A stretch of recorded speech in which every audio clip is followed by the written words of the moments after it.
Hi, everybody. Can you see me? I can't see you. Let me see. There we go. Okay, everybody, welcome back to part 2 of the Soul to Soul Community Circle here today in partnership with the Collingwood Public Library.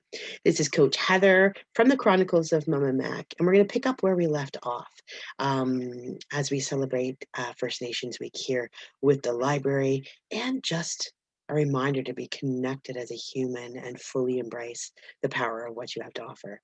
So with that, here we go. We left off talking about how our beliefs, pardon me, impact us and in what ways they show up in our world and what we teach. I just gotten finished talking about the conversation about being martyrdom. And what is martyrdom? Martyrdom, is something that most of us have done for a very, very long time. And in fact, we've taught this to our children. It's an overrated response to just our willingness to sacrifice for everyone else, but never for ourselves. And as I said, when we're martyrdom, our kids, or so when we model martyrdom to our kids, then our kids inherit that martyrdom in themselves, and they don't even understand it. It's imprinted. So the last thing that I left with you, and where we're going to pick up here, is that if we teach our children the epitome of love is to bury oneself, then they will learn to bury themselves. We are literally teaching them to love means to disappear ourselves, and that's not something that we want to do. So the truth of the matter is that love is to actually merge and give ourselves permission to become our truest, most radiant, unapologetic, authentic self. And that's what we need to teach our kids. What children need are parents giving them cause that they will live as fully as they have been taught. And how we live and allow ourselves to live is how they are going to allow themselves to live. I might sneeze. So as a world, we need to really truly adapt this, because there is just not much love going around right now. To give ourselves permission to live fully, open freely, and express and encourage others to do the same thing starts when we give ourselves permission to love, when we begin to heal community, country, self. The connection that we cultivate vibrates and ripples, and it changes the frequency of not only ourselves and of our growth expansion, but our willingness to model and share the growth as a human race. So to change this, we must do more than just to see the love in the extent of the world. We have to find it in ourselves. We have to find it in others. And we have to be willing to open the door. Obstacles in life are not meant to break us. They are meant to strengthen us. It's where we learn the most about ourselves. And it's where we want to go in life, because it means we're growing and expanding. And we'll be able to handle obstacles with the clarity and purpose and momentum when we turn around our negative and disempowering beliefs into empowering beliefs. So how do we do this? Well, I'm going to tell you. I'm going to move that up there. What is a belief? It doesn't matter what is true. It matters what you believe. So here are some questions that I'm going to put out there to each and every one of you today. And this is going to build up to the why and where I'm going. Number one, right now, in your most uncomfortable place, what are the accusations or the thoughts that run through your head and that you feel towards yourself? when things aren't going your way. So, question, what are 3 accusations that you have towards yourself? Maybe this is about your body, where you are in life, what you've accomplished. Maybe it's about your business, your money, your children, your relationships, how you're showing up. Maybe this looks like a loop of, I'm not enough. I'm not enough. I'm lazy. I'm not fast enough. I'm not a leader. I'm broken. I've let myself go. My life's a mess. You get it. These are some of the things that pop up whenever we are in our less than place. So go ahead and log 3 things that have come up for you that speak to that less than place. Go ahead. Yeah, in the chat, you can definitely drop them in there. Yep, I understand. Oh, those are great ones, Lori. Thank you. I can totally relate with that. Yeah. Sink into it. Just land in it. The next thing I want to ask you, question number 2, we're addressing the feelings part of things. Now, how do these accusations make you feel? Take a breath in. When you think these less than thoughts, I'm broken, I've let myself go, my life is a mess, I can't do this. How does that make you feel about yourself? Just go ahead and jot those down. Mad, sad, weak, embarrassed, for sure. Impatient and angry. Absolutely, I understand that. Wow, thank you for sharing. So here's a little light as to why. We're taught as young beings that if we don't get what we want right now, we'll never have it. We're taught to feel frustrated and mad and sad and defeated and despairing and feeling lack, which causes us to spiral into negative emotions of scarcity. This is why we overeat, we overdrink, we work too much, we get involved in relationships with multiple people that don't serve our highest good, and we are just honestly walking around trying to fill the voids or the emptiness because it covers up the void inside of ourselves. I know that's a big one. I get it. So again, we are all born into this world with a healthy self. What happens in our lives is what changes the story of existence. So how do we share, shift, mold, and move past? Well, we're going to do that. Last but not least, the actions. Number 3, question number 3. When you feel these feelings about yourself that you've named up above, what negative pleasure behaviors do you engage to cope? So when you feel these feelings of laziness, I'm not enough, I'm broken, and you feel shame, blame, guilt, anger, weakness, what negative pleasure behavior do you put in place so that you can cope with this in the moment? I've used food. Yeah, for sure. I can relate with that too. I've used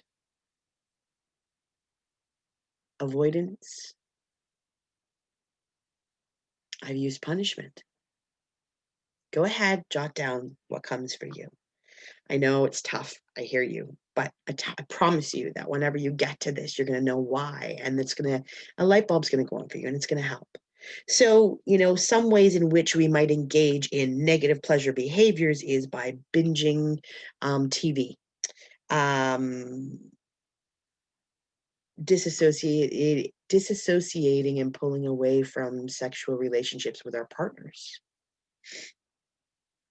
Engaging in self-destructive behaviors like staying up too late, smoking, drinking, overeating, all kinds of things, you name it, okay? All of these things, excessive shopping to fill the void because it makes us feel better. So we don't have to stay in this place.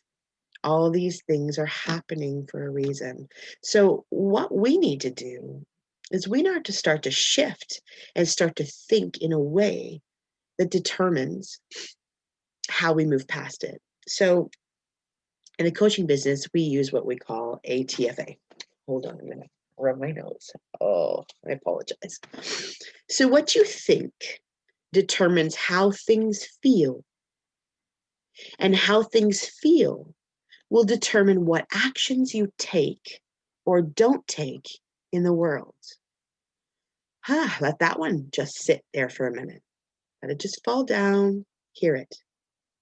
What you think determines how you feel, and how you feel will determine what actions you take or don't take in the world. So if you've organized your world around negative core beliefs such as I'm not enough, I am lazy, all of those things, then we just exposed ourselves unwillingly to a trigger of events in our emotional, physical, and mental being that stimulate the extreme stress response. When this happens, you are making it harder and harder to take empowered action. You cannot show up as your best self whenever you're stressed, and you probably won't. What you tell yourself, positive or negative, will determine not only your physical health, but your mental, emotional, spiritual health as well. So the good news here in all this, because I'm feeling a little bit like a Debbie Downer, is that we as humans have a great capacity to change our beliefs. And we're going to do that here today. So where do beliefs come from? We're all born, like I said, with a healthy self. And the healthy self has qualities of presence, clarity, truth, unconditional love, compassion, openness, undefendedness, connection to that which is greater, and witnessing without judgment. Let that one land. How many of us can actually say that we can embrace a quality of witnessing without judgment? And this could be a powerful takeaway to use. Sometime between the age of 0 to 7, most of us experience some kind of break from the self, our healthy self, due to severe trauma, a uprooted relationship, maybe a divorce or separation, feeling alone, abuse, or something as seamlessly benign as a happy 2 or 3-year-old running up to a parent and reaching out. And just as that parent is reaching out, the phone rings or the doorbell rings and the parent turns to go. Suddenly, that child, when needing that embrace and that reaching out of connection, doesn't get it because of something beyond their comprehension. A break in the psyche happens. Why? Because for that 2-year-old, that is a crisis moment, a break in love. And they go to an immediate place of, why is this happening? They're hurt, and they are literally in a place of utter confusion. And children cannot handle confusion. So a trauma experience causes the psyche to split, creating the traumatized self. What's the traumatized self, you might ask? This is the part of us that makes meaning to explain a traumatic event. So that little 2-year-old, even though it wasn't, anything big and nasty like a monster under the bed, it was traumatic enough to them that it actually caused this response in them to react. We begin to question what is wrong, why it's happening, and it really truly shakes our safety and our core belief. So then we start to run a loop of what's wrong? What did I do? What's wrong with me? The decision we make to explain our first break of love could look like in a loop as a teenager and an adult. I'm bad. I'm unlovable. I'm not enough. I'm too much to handle. It's not okay to want what I want. It's not okay to want support. It's not okay to be me. Yes. Does any of this land with you? Okay. Absolutely. No, I get it. And this is tough to acknowledge. So I really, truly commend each and every one of you for doing that. It takes such power to do this. The decision becomes a belief that is imprinted in our subconscious and forms the basis of what we call the survivor self when this happens. So the survivor self is the part of us that responds to the trauma or the negative event to defend and protect, survive, and cope. This one is my whole entire life. The survivor self lives in fear, perceives itself as separate to the world, and that the world is potentially hostile. This is the side of us that and the part of us that comes into a room of people that we don't know, and already we start looking for reasons why we don't belong. We perceive a threat alert, we have awkwardness, and we automatically criticize people as being judgy and get our guard up. So the survivor self-response to the healthy response is that throughout our life, when we are triggered by similar events or perceived threats, we fall back into the pattern. This might look like us wanting to seek out relationships that turn away from us when we most need them, because that's what we've learned. The healthy self is still love. It's just repressed. And the reminder from the survivor self gets triggered.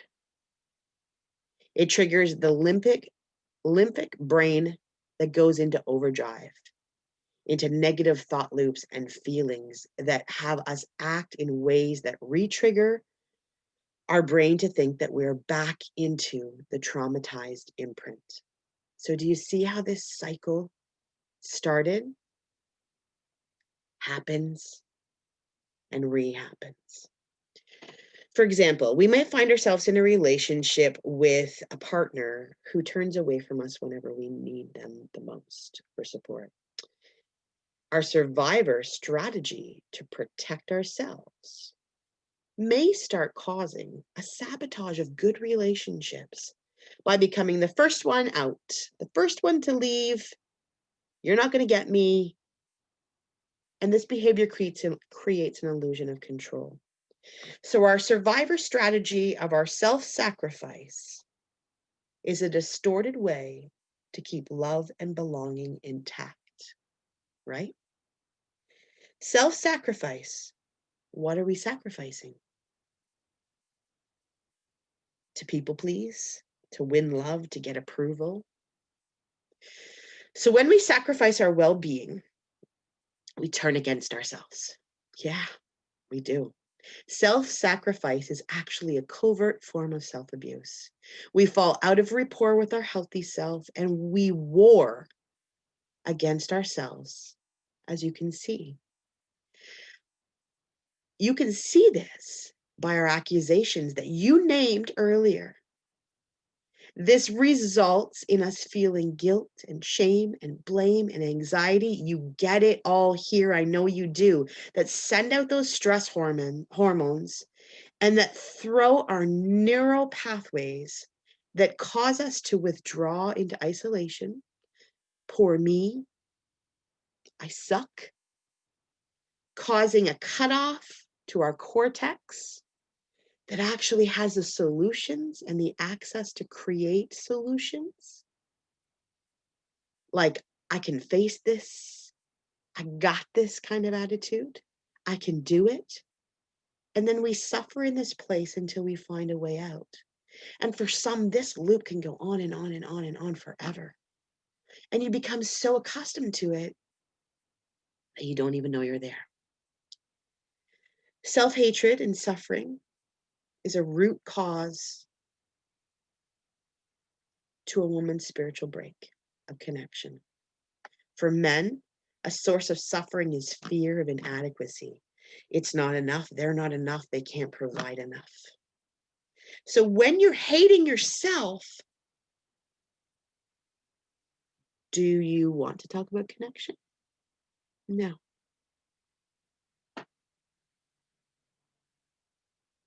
When you're hating yourself, can you be the best version of yourself? No. Okay if you're a little bit of emotional right now. It's okay if you want to cry. I get it. I've been here. I've done that. But there's power in this. So hold on, because I have got you. I see you, and I know that we can do this. How are you guys doing over there in the chat? Perfect. Thumbs up. Awesome. Thank you for sticking with me here. So it's impossible to be successful at living, loving, learning if we believe your poisonous thoughts. Yeah? Yeah. It's easy to stay lost. It's easy to look for loss. It's easy to have lack of motivation, will, and movement. In my practice, my clients, I've had some clients say this, and I've even said this to myself. I've had to use this methodology on myself, this inner knowing and this reframe. So some of my clients will say, yes, or sorry, some of my clients will say, I can't find my motivation. And I say, yes, you can. You're just not pointing in the right direction. You got plenty of motivation to wreak havoc, breaking yourself down, cutting your self-esteem up in pieces, binge watching TV, food, drinking, losing yourself, and avoiding. You've got all kinds of motivation to do that. We just need to shift it. You don't get to say to me anymore, because you know now how much power you actually hold. It's just about the destination. The wellness story and the journey that's brought you to here has been pointing over here. And we just need to bring you back to here. And that is the power that I love to expose whenever I'm working with somebody. It's profound, it's transformational, and it's moving. So let's encourage the healthy self to come forward. How do we change this? One of the exercises that we do here in my coaching practice is that we focus on the empowering belief generator. This is simply a shift in the thinking pattern. So the first comment I'm going to make is a disempowering thought, and then the second will be the empowering thought. So number one, nothing I do is good enough. How about my best is good enough? Number two, I can't get it right. I'm learning as I go. Yeah, load that up. See how that feels. Notice the energy in that whenever you make the shift. Number three, I don't know enough. I know so much more than when I started. True or true? Start to feel that located in your body. Take your breath and repeat it. I don't know enough. I know so much more than whenever I started. I'll never have what I want. I have the power to create this. I'm a failure because I'm behind and I should be further along than I am right now. Everything is falling into place in just the right time for me. Yeah? So creating that little sound bit of change and new belief is a great start, but it won't change things entirely. It won't change them overnight. It's going to illuminate the self-doubt and the way and the anxiety and way in which that you're acting. So what makes you more confident to really stamp this out is to start integrating how the beliefs are part of your identity. So you don't have to remember the new parts like what we were just talking about. I have the power to create this. I know so much more than when I started. My best is good enough. You'll actually be bringing forward the truth of the remembering because it'll be part of you again. And it'll just happen. It becomes part of who you are. And when you adapt a new belief, there are phases that we go through. So these phases are number one. The first one is cold. Won't really truly believe it. Feeling kind of empty. It's empty words. I got resistance. Ugh, it's an ucky feeling. You might be there. That's okay. Got to start somewhere. Number two, phase two. You're lukewarm. Maybe you're entertaining the possibility there's a tingling of hope way down deep inside there that might be true and maybe even have you putting an action into motion to give you the result of believing it. Phase number three, it's a warm. This is a shift inside of you that's allowing this to happen. You feel it all the way through your body, your bones, and your soul, and you believe in the you of creation. This is a surprise. There's confidence, there's alignment. Less time in what's wrong, more time in, wow, this is possible. How do you feel about that? Light me up. Yeah, it does make a difference whenever you start to think about this way. We've all had moments where, we really truly have these ahas that happen. So you adapt the truth that you can seed the plan, changes direction. Life throws you a few little curveballs along the way. You triumph and you straighten up and strengthen with confidence, like ways that you've never known. This is a powerful phase three.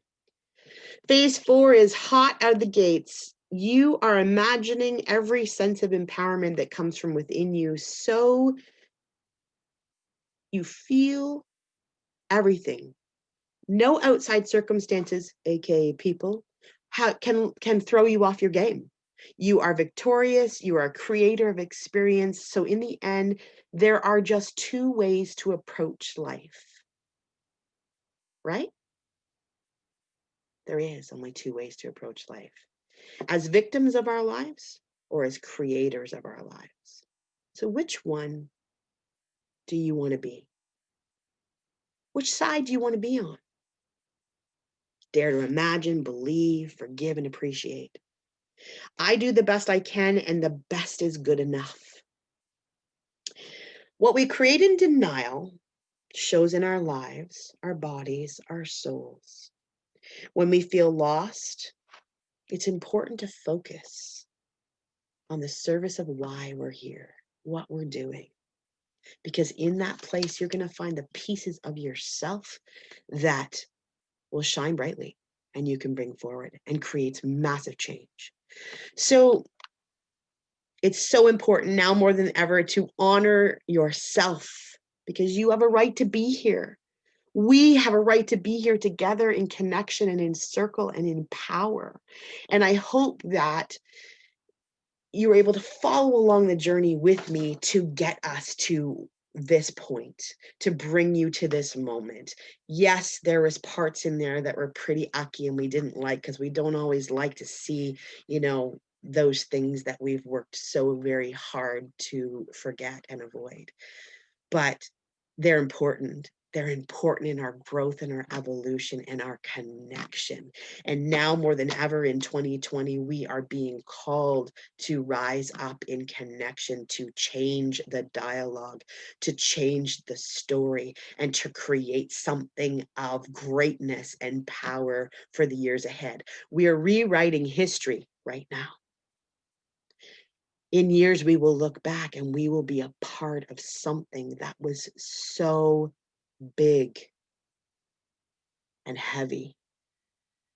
And I don't know about you, but I know for me, I want to be one of the people that led, shone brightly, and created space for a new way to fully show up and be authentically yourself.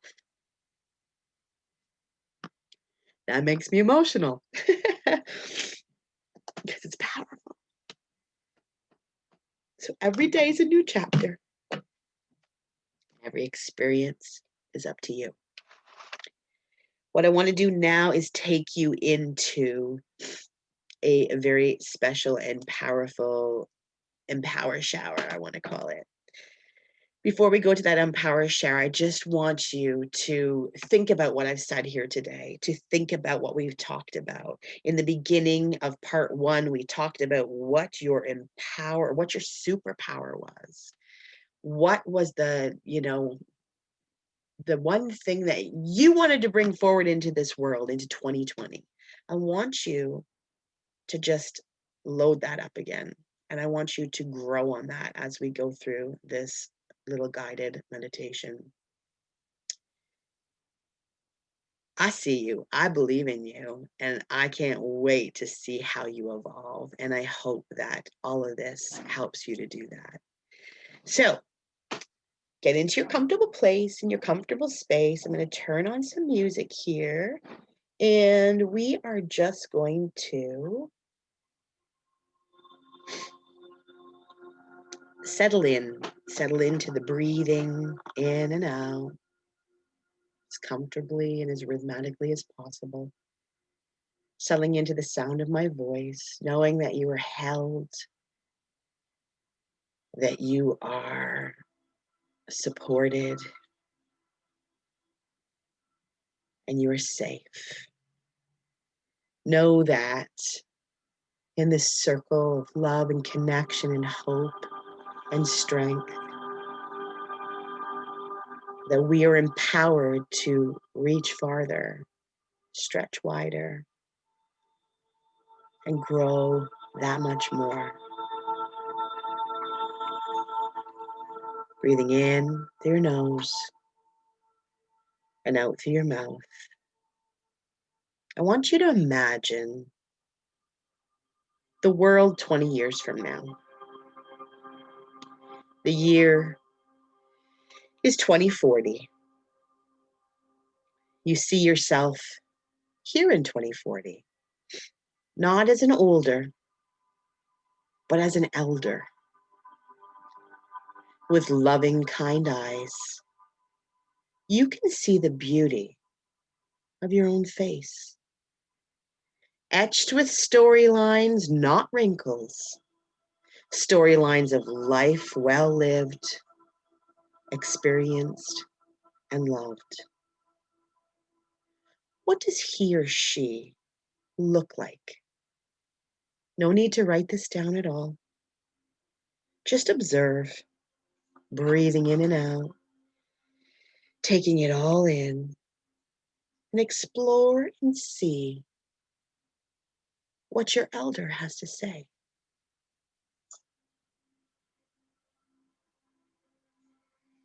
Oh, it feels so good to be in this place, in this space with your elder, to be creating, living, exploring, and feeling held. I want you to just ask yourself about these storylines of a life well lived, Place your focus on your face. Place your heart on your heart. And breathe through your lungs.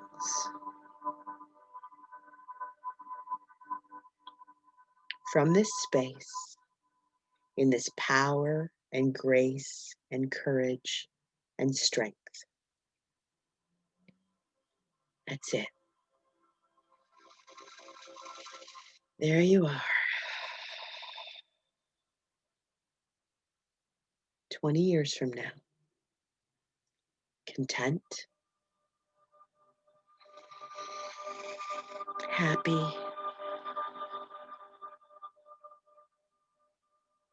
Peaceful. And rich in all things. Now I want you to imagine that a younger person is approaching you now. Maybe a grandchild, a niece, a nephew, a relative, or a young person that looks up to you as an elder. And that little person asks you, while looking deeply into your eyes and holding your hands, "Hey, were you alive during the coronavirus?" You can go ahead and say yes. And they ask, "What was that a turning point for? What changed? What was the evolution that came out of that time?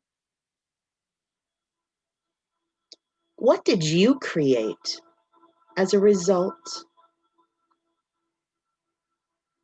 Breathing that in, settling it in,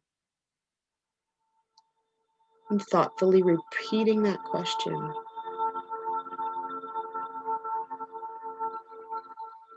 What did you create as a result of the evolution that came out of 2020? Let that land. Trust that if you don't have it right now, you'll get it.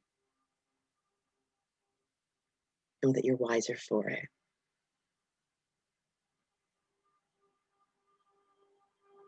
And for a moment, 20 years from now, in 2040, what will you tell your grandkids, your family, your friends about this time that shaped you? What shaped you into the authentic, beautiful, powerful, passionate, kind, considerate, successful, connected soul that you are right now? Breathe that in, load it up. And whenever you're ready, you can come out of that a little wiser, a little more connected to that which you are going to bring forward in the world.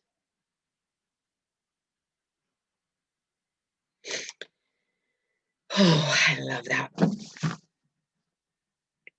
You know, we always need somebody to ask us these questions. I'm going to remind you right here, right now, speak what you speak till you see what you said. Yes. Speak what you speak till you see what you said.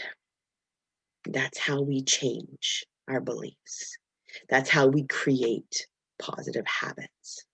That's how we evolve and create in the midst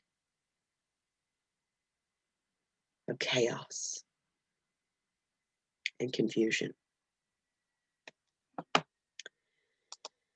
Oh, this is so, so good. I love this. I'm so thankful that I have been blessed to be able to be here with each and every one of you. Thank you, Miigwetch, Collingwood Public Library, for allowing me to do so. Thank you, each and every one of you, for leaning in here, for sharing. I see that, that resonated with you, that stirred something. It fills my heart, and I'm so thankful. Right now, we're going to get to kind of the housekeeping pieces of this very quickly. How do we connect? If you found yourself in a place today where you were sparked to reach for something more, to really truly dive in, I would love to hear from you. Here is all of my contacts. We've got www.thechroniclesofmommamac.com. There will be the new offers loaded up there later today, early tomorrow. You can reach out to me by email at thechroniclesofmommamac@gmail.com, or you can give me a call or a text at 705-607-1876, subject line, Community Soul to Soul Circle, how can we connect? These videos are going to be uploaded to both the Facebook page and the YouTube channel for replay. So Facebook is at the Chronicles of Momma Mac. Instagram is the_ Chronicles of Momma Mac, and our YouTube channel is the Chronicles of Momma Mac. I can't thank you enough. Remember that life is beautiful. It doesn't have to be based and locked in the stories of our past. I have one last invitation for you. In today's community circle, like I said, if something stirred for you, maybe you want to lean in a little bit deeper. I invite you to join me at my next 2-day digital masterclass workshop. It's starting on October 17th, and it's called How to Ask for What You Want and Get It. You can contact me directly for registration details, and we'll go through that. The cost is for the 2-day event $497 Canadian. You're going to get a lot of information. If you thought you got a lot today, you're really going to have the tools and the toolbox to simply bust through some of those old limiting beliefs, create a brand new conversation of healthy habits, and then put that in motion and keep it going. I thank you. Thank you from the bottom of my heart for joining me here today. It has been such a pleasure, like I said. This is Coach Heather from the Chronicles of Momma Mac. I'm blessed. That's what I'm going to leave with. I'm blessed. Shine brightly. Be true, authentic, and most of all, be you. I see you. I hear you. I feel you. And I know that you're worth it. Together, we can do this. We can make a change. And it's through events like this that help to make that happen. So from my home studio to you on this October 7th, thank you, and bye-bye for now. Take care. Miigwetch. Bye.